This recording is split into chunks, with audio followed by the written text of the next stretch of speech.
সবাই দাঁড়া দাঁড়া সবাই রেডি। আজকে রায়ের পরে কি আপনারা নেক্সট কোর্স অফ অ্যাকশন? না, আমি প্রথমত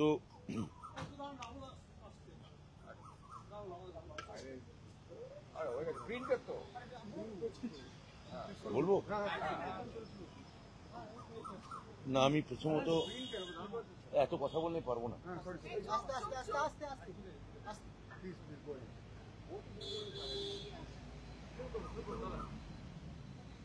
না, আমি প্রথমত মাননীয় সুপ্রিম কোর্ট এবং মাননীয় প্রধান বিচারপতিকে আমি কৃতজ্ঞতা এবং ধন্যবাদ জানাবো এই রায়ের জন্যে। আমি মাননীয় মুখ্যমন্ত্রীকে আমি নমস্কার জানাই এবং বলি যে তিনি এই কেসটা আগাগোড়া পর্যবেক্ষণে রেখেছিলেন এবং আজকে মহামান্য সুপ্রিম কোর্ট যে রায় দিয়েছেন তাতে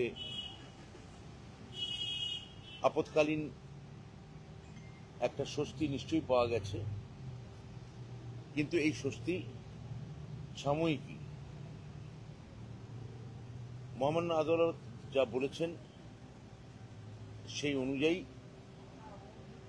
আমাদের এটা একটা প্রাথমিক ভাবে আমাদের পক্ষে আশাজনক বা ইতিবাচক খবর, কিন্তু যতক্ষণ না বঞ্চিত এবং যোগ্য শিক্ষক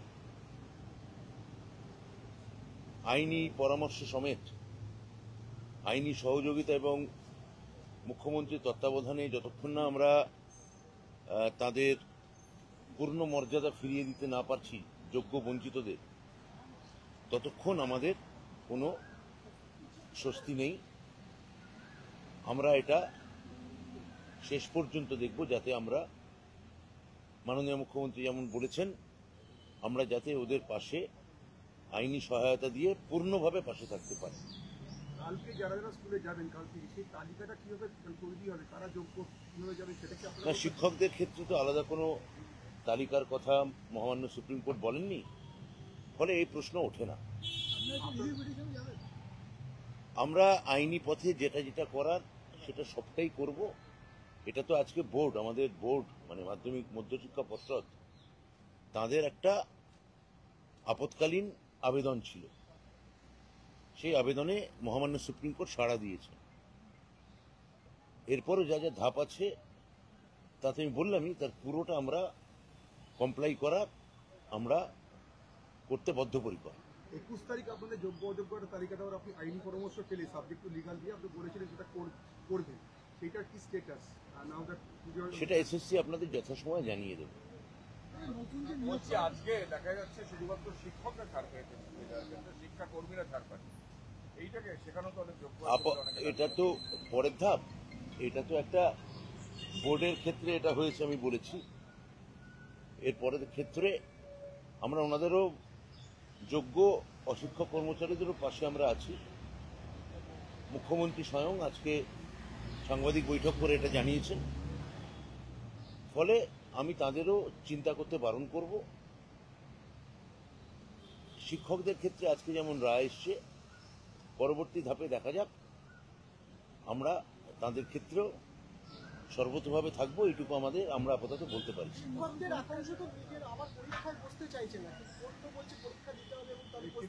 মহামান্য আদালতের পর্যবেক্ষণ বা রায়ের উপর এক্ষেত্রে আমি কোনো মন্তব্য করব না।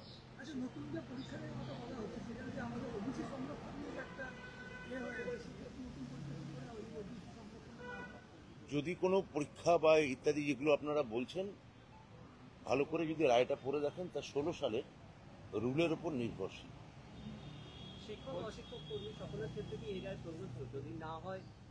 আমি তো এটা বলে দিয়েছি। আমার মনে হয় এটা নিয়ে তৃতীয় বা তৃতীয় বা চতুর্থ পঞ্চম প্রশ্ন করে এটা অনর্থক, বিষয়টাকে বিলম্বিত বা প্রলম্বিত করে লাভ নেই। আমি যেটা বলেছি আমি সেটা বলে দিয়েছি। মাননীয় মুখ্যমন্ত্রী তো বলে দিয়েছেন, এ নিয়ে আবার এটা আমার এখানে জিজ্ঞাসা বলছি, যারা আজকে ধরুন আজকে বললেন যে যারা শিক্ষক যোগ্য তারা স্কুলে যেতে পারবেন বা তারা 31 ডিসেম্বর পর্যন্ত তারা কন্টিনিউ করতে পারবেন, কিন্তু যারা অযোগ্য যাদের চিহ্নিত করা গেছে তাদের তো বেতন ফেরত দেওয়ার যে পুরনো অর্ডার সেটা জারি আছে, আপনারা কি বেতন ফেরত দেওয়ার কথা ভাববেন? বা এগুলো পুরোটাই আমি আইনি সব পরামর্শ আছে, যতক্ষণ না রায় আজকে আসছে, এটা এমন হতে পারে যে আপনাদের একটা পর্যবেক্ষণ। এখন রায় সত্যি কি রিফ্লেক্ট করছে সেটা আমি যতক্ষণ না নিজের রায় দেখছি, বা আমাদের আইনজীবীরা যতক্ষণ রায় না দেখছেন, ততক্ষণ এই বিষয়ে কোনো চূড়ান্ত কথা বলা সম্ভব নয়। আপনাদের ক্লারিফিকেশন পিটিশন বা রিভিউ পিটিশন সেটা কবে আপনারা? ক্লারিফিকেশন পিটিশন আলাদা, ক্লারিফিকেশন পিটিশনে আজকে একটা উত্তর পেয়েছিলাম, আর পরের ধাপ আমরা আইনি সহযোগিতা নিয়ে আমরা পরামর্শ নিয়ে আমরা জানাবো। রিভিউ পিটিশনটা কবে নাগাদ হতে পারে? এখন এই মুহূর্তে আমরা বলতে পারছি না, কিন্তু সেটাও আমরা বঞ্চিত যোগ্য শিক্ষকদের সঙ্গে পরামর্শ সাপেক্ষে এবং আইনি সহযোগিতা সাপেক্ষে আমরা যথাসময়ে জানাবো। আপনি আগের বার বৈঠকের পর বলেছিলেন যে 15 দিনের মধ্যে বা 2 সপ্তাহের মধ্যে যোগ্যদের একটা তালিকা, যোগ্য অযোগ্যদের তালিকা, সেটা এক্ষুনি বললাম, এসএসসি জানিয়ে দেবে 21 তারিখের মধ্যে। হ্যাঁ, জানিয়ে দেবে।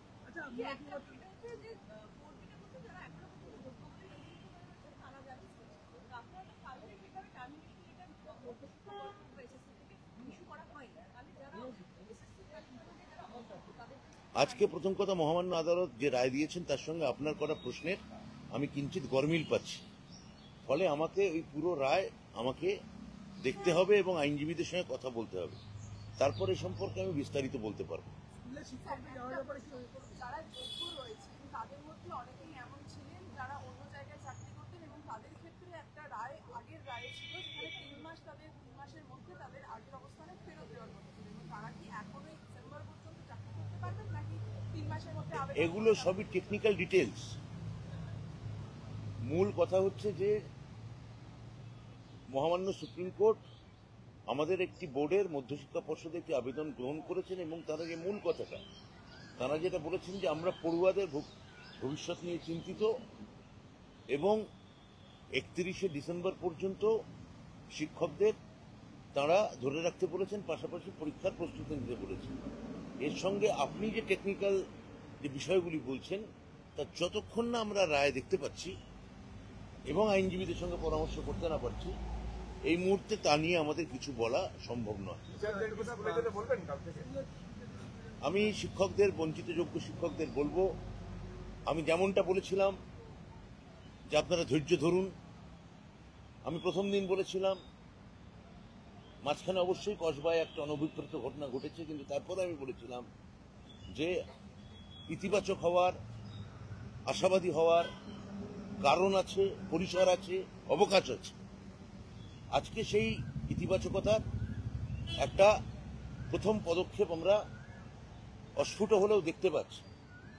এটা যখন সর্বত চেহারা পাবে, ততক্ষণ পর্যন্ত আমরা সর্বতভাবে আপনাদের সঙ্গে আছি।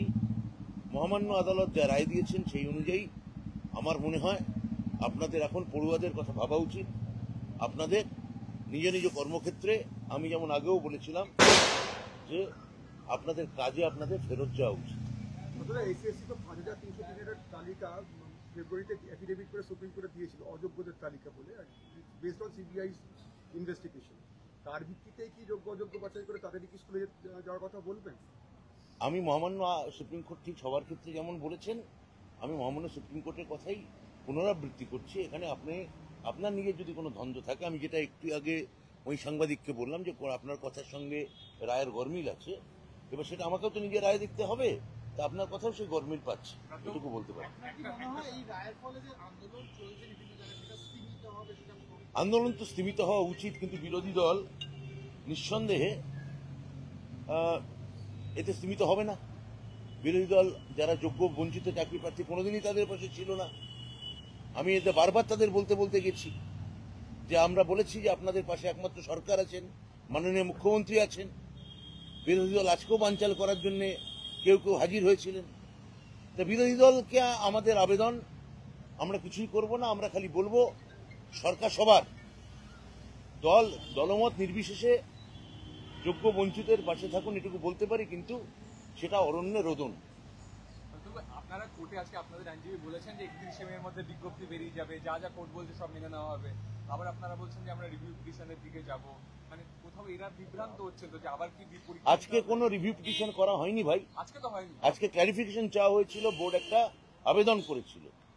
তো কোথাও বিভ্রান্তির কোনো অবকাশ আছে বলে আমি মনে করি না, যদি না আপনি বা আপনারা কেউ কেউ বিভ্রান্ত করার চেষ্টা করে থাকেন বা আগামী 7 দিনে করেন, সেটা অন্য কথা।